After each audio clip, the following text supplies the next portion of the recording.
Hema committee report പുറത്തു വന്നതിന് പിന്നാലെ കഴിഞ്ഞ 2-3 ദിവസങ്ങളായി വലിയ കോളിളക്കമാണ് സിനിമാ മേഖലയിൽ സംഭവിച്ചുകൊണ്ടിരിക്കുന്നത്. ഈ ഒരു വിഷയത്തിൽ നമ്മോടൊപ്പം ഇന്ന് എഴുത്തുകാരിയും നടിയുമായ ജോളി ചിറയത്താണുള്ളത്. ജോളി ചിറയത്ത് നമുക്കിപ്പോൾ അറിയാം, 2-3 ദിവസമായിട്ട് സോഷ്യൽ മീഡിയയിലും അടക്കം വലിയ ചർച്ചയായിക്കൊണ്ടിരിക്കുകയാണ് ഹേമ കമ്മിറ്റി. ഒരു നടി എന്ന നിലയിൽ, ഒരു എഴുത്തുകാരി എന്ന നിലയിൽ, സ്ത്രീകളുടെ പ്രശ്നങ്ങൾ ഏറ്റവും കൂടുതൽ അറിഞ്ഞൊരാൾ എന്നുള്ള നിലയിൽ ഈ ഒരു റിപ്പോർട്ടിനെ എങ്ങനെയാണ് കാണുന്നത്? സ്വാഭാവികമായിട്ടും എനിക്കൊരു സ്ത്രീ എന്നുള്ള രീതിയിലും സിനിമ ഇൻഡസ്ട്രിക്ക് അകത്തുള്ള ഒരാളെന്നുള്ള രീതിയിലും ഇത് പുറത്തു വന്നതിൽ നല്ല സന്തോഷം തന്നെയാണ്. അതേസമയം ചില ആശങ്കകളുണ്ട് താനും. കാരണം പുറത്ത് വന്നതിന് ശേഷമുള്ള ഗവൺമെൻറ്റിൻ്റെ നിലപാടുകളാണെങ്കിലും, അതേസമയം എനിക്ക് ഭയങ്കര സന്തോഷം തോന്നുന്ന കാര്യം, പൊതുസമൂഹം എന്നുള്ള രീതിയിൽ ഇതിനകത്ത് കോമൺ സെൻസുള്ള മനുഷ്യർ, അല്ലെങ്കിൽ ഒരു പ്രോഗ്രസീവായിട്ടുള്ളൊരു സമൂഹത്തെ, ഒരു ലിംഗനീതിയിൽ അധിഷ്ഠിതമായ ഒരു സമൂഹത്തെ, അല്ലെങ്കിൽ സ്ത്രീകളുടെ നല്ല മനുഷ്യരുടെ വർക്ക് സ്പേസും അഭിമാനവും അന്തസ്സൊക്കെ സംരക്ഷിക്കപ്പെടണമെന്ന് ആഗ്രഹിക്കുന്ന മനുഷ്യർ ഒരു പൊസിഷൻ എടുത്തിട്ടുണ്ട്.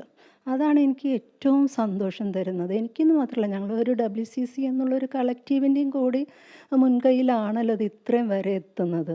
അപ്പോൾ 2019 സബ്മിറ്റ് ചെയ്ത ഒരു റിപ്പോർട്ട് പിന്നെയും ഒരുപാട് പ്രഷറുകൾക്ക് പുറത്താണ്. കാരണം അതായിരുന്നു നമ്മൾ എടുത്തുകൊണ്ടിരുന്നിരുന്ന ഒരു ജോലി. അപ്പോൾ അത് ഇപ്പോൾ വന്നിരിക്കുകയാണ്, പുറത്ത് വന്നിരിക്കുകയാണ്. സ്വാഭാവികമായിട്ട് അതിനകത്ത് നമ്മൾ ഉന്നയിക്കുന്നത്, അല്ലെങ്കിൽ അതിനകത്ത് ഉള്ള മനുഷ്യർ ഉന്നയിക്കുന്നതെന്ന് പറഞ്ഞാൽ ലൈംഗിക അതിക്രമങ്ങളെക്കുറിച്ച് അന്വേഷണം വേണമെന്നുള്ളതല്ല. ഒരു എ വർക്ക് സ്പേസ് അവിടെ പാലിക്കപ്പെടേണ്ട പലതും ഇല്ല എന്നുള്ളതാണ് നമ്മൾ നിരന്തരം ചൂണ്ടിക്കാണിക്കുന്നത്. അതിപ്പോൾ 2013 പോഷ് ആക്റ്റൊക്കെ ഉള്ള ഒരു രാജ്യത്ത് അത് നിർബന്ധമായിട്ടും 10 പേര് ജോലി ചെയ്യുന്നിടത്ത് IC വേണമെന്ന് പറയുന്ന ഒരിടത്തിൽ നമ്മൾ അതന്നെ ആവശ്യപ്പെട്ടിട്ടുള്ളൂ. ഇല്ലാത്തൊരു കാര്യമല്ല ആവശ്യപ്പെടുന്നത്. അപ്പോൾ അതിനെപ്പോലും എങ്ങനെ അണ്ടർസ്റ്റാൻഡ് ചെയ്യണമെന്ന് പോലും എന്താ പറയണ്ട, ഒരു കോമൺ സെൻസിൽ അത് എടുക്കാൻ കഴിയാത്ത മനുഷ്യരുണ്ടെന്നുള്ളതാണ് ഇൻഡസ്ട്രിക്ക് അകത്ത് അതിനെ മനസ്സിലാക്കാൻ കഴിയാത്ത. പക്ഷേ ഇന്നിപ്പോൾ അതിനെക്കുറിച്ചുള്ള ചർച്ചകളുണ്ട്, IC വേണമെന്നുള്ള നിർബന്ധങ്ങളുണ്ട്, പല സെറ്റിലും അത് ഉണ്ട്. പക്ഷെ അതെത്ര എഫക്റ്റീവാണെന്നുള്ളത്, കാരണം എന്ന് വെച്ചാൽ ഇൻഡസ്ട്രിക്കകത്തുള്ളവർക്ക് ആർക്കും ഇത് അറിയില്ല ഇങ്ങനെ ഒരു ഏർപ്പാടുണ്ടെന്നുള്ളത്. അതേസമയം ഇന്നിപ്പോൾ കോടതി വിധി ഒരു നിരീക്ഷണം പറഞ്ഞപ്പോൾ എൻ്റെയും ഫോക്കസ് അതാണ്. കാരണം ഞങ്ങൾക്ക് ഇനിയും, അതായത് നമ്മളൊരു സാധാരണയായിട്ടുള്ള പ്രശ്നങ്ങൾ പോലീസ് സ്റ്റേഷൻ വഴി പരിഹരിക്കപ്പെടുമായിരുന്നെങ്കിൽ, അല്ലെങ്കിൽ സ്ത്രീകൾ, ഏറ്റവും അണ്ടർ പ്രിവിലേജ്ഡ് ആയിട്ടുള്ള സ്ട്രാറ്റയിൽ നിൽക്കുന്ന സ്ത്രീകൾക്ക് അത് സാധ്യമായിരുന്നെങ്കിൽ ഇങ്ങനൊരു കമ്മിറ്റിയുടെ ആവശ്യമില്ലല്ലോ. അപ്പോൾ ഇത് അവിടെ പോയി ഞങ്ങൾക്ക് ഉണ്ടായത് എന്ന് പറഞ്ഞ് അവരുടെ അനുഭവങ്ങൾ ഷെയർ ചെയ്യുമ്പോൾ അത് തന്നെ ഫോം ചെയ്യാൻ കാരണക്കാരായ ഒരു ഗവൺമെൻറ് എങ്ങനെയാണ് അതിനെ നോക്കിക്കാണേണ്ടത് എന്നുള്ളത് തന്നെയാണ് എൻ്റെയും കൺസേൺ. അപ്പോൾ അതിലേക്ക് വരുമെന്ന് തന്നെയാണ് ഞാൻ മുഴുവൻ വായിച്ചിട്ടില്ല. എന്തൊക്കെ നിർദ്ദേശങ്ങളാണ് കമ്മിറ്റി വെച്ചിട്ടുള്ളത് എന്നുള്ളത് എനിക്കും അറിയില്ല, കൃത്യതയില്ല. അപ്പോൾ അത് എന്ത് നടപടികളായിരിക്കും നമ്മുടെ ഗവൺമെൻറ്റിൻ്റെ ഭാഗത്തുനിന്ന് ഉണ്ടാവുക. അതേസമയം എനിക്കിന്ന് സാംസ്കാരിക മന്ത്രിയുടെ ഒരു സംസാരം ഞാൻ കണ്ടിരുന്നു. അതൊക്കെ ഭയങ്കര നിരാശാജനകമായിട്ടുള്ളൊരു കാര്യമാണ്. സർക്കാർ ഇതിനൊരു കോൺക്ലേവ് പോലെ നടത്താം, അല്ലെങ്കിൽ ഇരയാക്കപ്പെട്ട നടിമാരും പിന്നെ വേട്ടയാടുന്നവരും തമ്മിലൊരു ചേർന്നിരുന്ന് അങ്ങനെ ഒരു കാര്യങ്ങളാണ് സർക്കാർ ഇതിന് മുന്നോട്ട് വയ്ക്കുന്നവർ. അത് എത്രമാത്രം പോസിബിൾ ആണെന്നാണ് തോന്നുന്നത്? സർക്കാർ മുന്നോട്ട് വയ്ക്കുന്നു എന്നുള്ളതിൻ്റെ പുറത്ത് അതൊക്കെ അവിടെ നടക്കുമായിരിക്കും. പക്ഷെ അതാണോ വേണ്ടത് എന്നുള്ളതാണ്. കാരണം നമ്മൾ ബാധിക്കപ്പെട്ട മനുഷ്യരെന്ന് പറയുമ്പോൾ ഇത് പെണ്ണുങ്ങൾ മാത്രമൊന്നുമല്ല. ഇപ്പം നമ്മൾ എന്താ വെച്ചാൽ ഇതിനകത്തുള്ളൊരു പ്രശ്നം എന്ന് വെച്ചാൽ എല്ലാവരുടെയും ഫോക്കസ് ലൈംഗികത എന്നുള്ളൊരു കാര്യത്തിലാണ്. അതെനിക്ക് തോന്നുന്നു മൊത്തത്തിൽ ഒരു സൊസൈറ്റിയുടെ തന്നെ ഒരു പ്രശ്നമാണ്, അതിൻ്റെ ഒരു ദാരിദ്ര്യത്തിൻ്റെ പ്രശ്നമാണ്.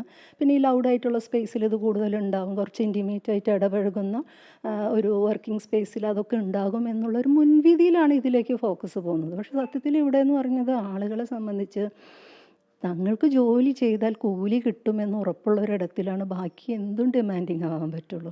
ഇതൊരു ജോലിക്ക് കൂലി എന്നുള്ളത് പോലും ഉറപ്പില്ലാത്ത ഒരിടത്തിൽ അവരുടെ ഔദാര്യം കൊണ്ട് കിട്ടിയെങ്കിൽ കിട്ടി, അങ്ങനെ ഒരു തരത്തിലൊരു സിസ്റ്റമോ സ്ട്രക്ചറോ ഇല്ലാത്തൊരിടത്തിൽ നിങ്ങൾ ലൈംഗിക ചൂഷണത്തിൽ ഫോക്കസ് ചെയ്യുന്നത് മാത്രം ഒരു വലിയ പ്രശ്നമായിട്ട് എനിക്ക് തോന്നുന്നത്. അതും ഉണ്ട്.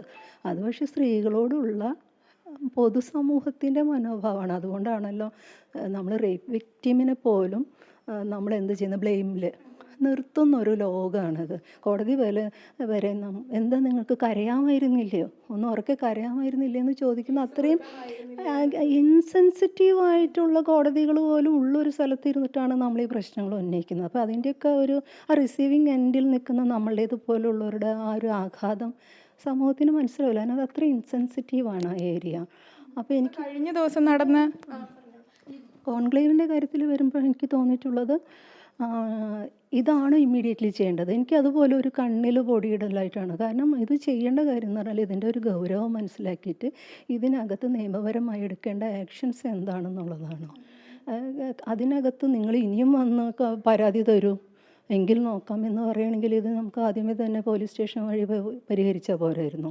അപ്പോൾ അതെല്ലാം വളരെ ഇൻസെൻസിറ്റീവായിട്ടുള്ളൊരു അപ്രോച്ചുമാണ് ഗവൺമെൻറ്റിൻ്റെ ഭാഗത്തുനിന്ന്. പിന്നെ ഇതിങ്ങനെ നമ്മളിനി കംഫർട്ടബിളായിരിക്കും. ആദ്യം നമ്മൾ ഇരുന്ന് നമുക്കുള്ളിൽ, അതായത് ഒരു 2 സ്പ്ലിറ്റ് ഉണ്ടായിട്ടുണ്ട് ഇതിനകത്ത്, ഞങ്ങൾ നിങ്ങൾ എന്നുള്ളത്. ഇനി അതല്ല നമ്മളുടെ പ്രശ്നം എന്നാണെങ്കിൽ എന്തുകൊണ്ടാണ് ഇൻഡസ്ട്രിക്ക് അകത്തുനിന്ന് വരൂ സ്ത്രീകളെ, അല്ലെങ്കിൽ ഇതിനകത്ത് നമ്മളെ കൊളീഗ്സിനെന്തോ പ്രശ്നമുണ്ടല്ലോ. അത് തന്നെയാണ് ഈ റിപ്പോർട്ടിനകത്തിലും പറയുന്നത്. ഹേമ കമ്മിറ്റി റിപ്പോർട്ടിൽ പറയുന്ന പ്രധാന ഭാഗം ഇങ്ങനെ ഒരു സംഭവം ഉണ്ടെന്ന് അക്സെപ്റ്റ് ചെയ്യാൻ കാണിക്കുന്ന ഒരു മനസ്സ്. ആ മനസ്സുണ്ടെങ്കിൽ മാത്രമേ പിന്നീട് അവർക്ക് മുന്നോട്ടുള്ള കാര്യങ്ങൾ, ഇത് അങ്ങനെ ഒരു സംഭവമേ ഉണ്ടാകുന്നില്ല എന്നാണ് പറയുന്നത്. അതായത് ഇവിടെ ഇപ്പം എന്താണെന്ന് വെച്ചാൽ എല്ലായിടത്തും ഉള്ള പ്രശ്നം ഇവിടെ ഉള്ളൂ എന്ന് പറഞ്ഞാൽ അത് അങ്ങനെയല്ലല്ലോ ഒരു ഇഷ്യൂവിനെ നമ്മൾ അപ്രോച്ച് ചെയ്യേണ്ടത്. ഒരു ഇഷ്യൂ ഉണ്ട് അവിടെ. ഒന്ന് ആലോചിച്ച് നോക്കണം, എത്രയും പ്രിവിലേജ്ഡ് ആയിട്ടുള്ള ഒരു നടിക്ക് നേരെ ഉണ്ടായ ഒരു വിഷയത്തിൻ്റെ പുറത്ത് മാത്രമാണ് ഇതെല്ലാം ഉണ്ടായി വന്നതെന്നുള്ളത്. അപ്പോൾ ഇതിനകത്ത് ഇതിനു മുമ്പ് ഉണ്ടായിട്ടില്ല എന്ന് ഇനി ഉണ്ടാവില്ല എന്നുള്ളതല്ല. അത് നമ്മൾ റിഫൈൻഡ് ആവേണ്ട ഒരു സമൂഹം എന്നുള്ള രീതിയിലും ഒരു വർക്ക് സ്പേസിനകത്ത് മനുഷ്യനോട് പാലിക്കേണ്ട കുറേ മര്യാദകളുടെ പുറത്തൊക്കെ ഇമ്പ്രൂവ് ചെയ്ത് വരേണ്ട കാര്യങ്ങളാണ്. പക്ഷേ ഇപ്പോൾ അങ്ങനെയല്ല. ഗവൺമെൻറ്റിൻ്റെ കയ്യിൽ സോളിഡ് പ്രൂഫ് ഉണ്ട്. അതിനകത്ത് ഇമ്മീഡിയറ്റ് ആയിട്ട് ചെയ്യേണ്ട കാര്യം കോൺക്ലേവ് അല്ല എന്ന് തന്നെയാണ് ഞാനും വിചാരിക്കുന്നത്. മറിച്ച് നമ്മളുടെ കോൺഫിഡൻസിനെ മുഖവിലയ്ക്കെടുക്കുന്ന വിധത്തിൽ എന്ത് ആക്ഷൻസാണ് സാംസ്കാരിക വകുപ്പിനും ആഭ്യന്തര വകുപ്പിനും ചെയ്യാനുള്ളതെന്നാണ് എൻ്റെയും ഫോക്കസ്. ഇപ്പോൾ ഈ 4 വർഷത്തെ ഒരു ഇരുട്ടിൽ നിന്ന് പുറത്തേക്ക് വന്ന ഹേമ കമ്മിറ്റി റിപ്പോർട്ട് എല്ലാവരിലേക്കും എത്തുമ്പോൾ അറിയുമ്പോഴത്തേക്കും സോഷ്യൽ മീഡിയയിലടക്കം ഓരോരുത്തർ അവരവരുടെ അനുഭവങ്ങൾ തുറന്ന് പറഞ്ഞ് വരുന്നുണ്ട്. അത് തന്നെ ഒരു വലിയ മൂവ്മെൻ്റ് ആയിട്ട് തോന്നി. തീർച്ചയായിട്ടും. കാരണം ഒന്ന് ആലോചിച്ച് നോക്കൂ, അത് ഏത് ഘട്ടത്തിലായിരിക്കും അത് പറയാന്നുള്ളത്. ഞങ്ങൾക്ക് ഇനി ഒന്നും പേടിക്കാനില്ല.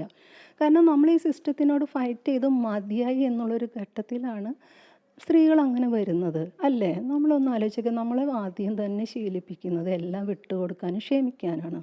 അപ്പോൾ ഈ ഒരു ആത്മബോധം നേടിയ പെൺകുട്ടികൾ പെട്ടെന്ന് അത് റിയാക്ട് ചെയ്യുന്നുണ്ട്. റിയാക്റ്റ് അല്ല, അത് റെസ്പോണ്ട് ചെയ്യാണ്. ഇവരെന്താണ് അതിന് റിയാക്ഷനായിട്ട് മനസ്സിലാക്കുന്നത്. അപ്പോൾ അതുപോലും മനസ്സിലാക്കാനുള്ള ഒരു കേപ്പബിലിറ്റി നമ്മുടെ സിസ്റ്റത്തിനില്ല, മനുഷ്യർക്കില്ല. അപ്പോൾ എനിക്ക് തോന്നുന്നത് ഇതൊക്കെ ഒരു വലിയ വഴിത്തിരിവുകളുണ്ടാവും. നമ്മളതിനൊക്കെ വില കൊടുക്കേണ്ടി വരും. അത് വില കൊടുത്തുകൊണ്ടിരിക്കുന്നുണ്ട്. പക്ഷേ അങ്ങനെയാണ് പോവുള്ളൂ. എനിക്ക് തോന്നുന്നു ഹിസ്റ്ററിയിൽ ഒന്നും തന്നെ ഒരുപാട് പേര് ഒന്നിച്ച് വന്നിട്ടില്ല. അപ്പോൾ ഞാൻ ആദ്യം അങ്ങനെ ആലോചിക്കുമ്പോൾ നമ്മൾ ചെറിയൊരു കാര്യം, നമ്മൾ സതി നിർത്തലാക്കുമ്പോൾ അത് നിർത്തണ്ട എന്ന് പറഞ്ഞിറങ്ങി പെണ്ണുങ്ങൾ വരുന്നുണ്ട്. പക്ഷേ നിർത്തലാക്കണം എന്ന് പറഞ്ഞവർ തന്നെയാണ് ഈ മനുഷ്യർക്കും അതിൻ്റെ ഗുണഭോക്താവാനായിട്ട്, അല്ലേ, ആ മനോഭാവമുള്ള ആളുകൾക്ക് വരെയും ഗുണകരമാവുന്ന രീതിയിലൊരു പൊസിഷൻ എടുത്തത്. അപ്പോൾ ഞങ്ങളത് വിചാരിക്കുന്നത് അങ്ങനെയാണ്. നമ്മൾ എത്ര കല്ലെറിഞ്ഞാലും എത്ര മോശക്കാരായി പറഞ്ഞാലും, ഈവൻ നമ്മൾ തള്ളിപ്പറഞ്ഞാലും, തള്ളിപ്പറയുന്ന നിങ്ങൾക്കും കൂടി വേണ്ടിയാണ് ഞങ്ങളിവിടെ നിൽക്കുന്നത് എന്നുള്ള ഉറപ്പ് നമുക്കുണ്ട്. അപ്പം ലൈംഗികാതിക്രമങ്ങൾ മാത്രമല്ല, സ്ത്രീകൾ നേരിടുന്ന എല്ലാ പ്രശ്നവും, അപ്പം സാലറിയുടെ ഇഷ്യൂ ആണെങ്കിലും താമസ സൗകര്യം, ഈവൻ ടോയ്ലറ്റ്, അല്ലേ, എല്ലാ പ്രശ്നങ്ങളും ചർച്ച ചെയ്യപ്പെടണം. അല്ലാതെ അതിക്രമം മാത്രം ഫോക്കസ് ചെയ്ത് സംസാരിക്കണം എന്നല്ല, എല്ലാ കാര്യങ്ങളും സംസാരിക്കണം. അതിന് സിനിമാ മേഖലയിൽ എല്ലാവരും WCC പോലുള്ള സംഘടനകളെ ചേർത്ത് പിടിക്കണമെന്ന് തന്നെയാണ് ജോളി ചെറിയത്ത് നമ്മോടൊപ്പം പറയുന്നത്. വീഡിയോ ജേർണലിസ്റ്റ് ഹണി തങ്കപ്പനൊപ്പം reporter Amrita Raj, in reporter, Kochi.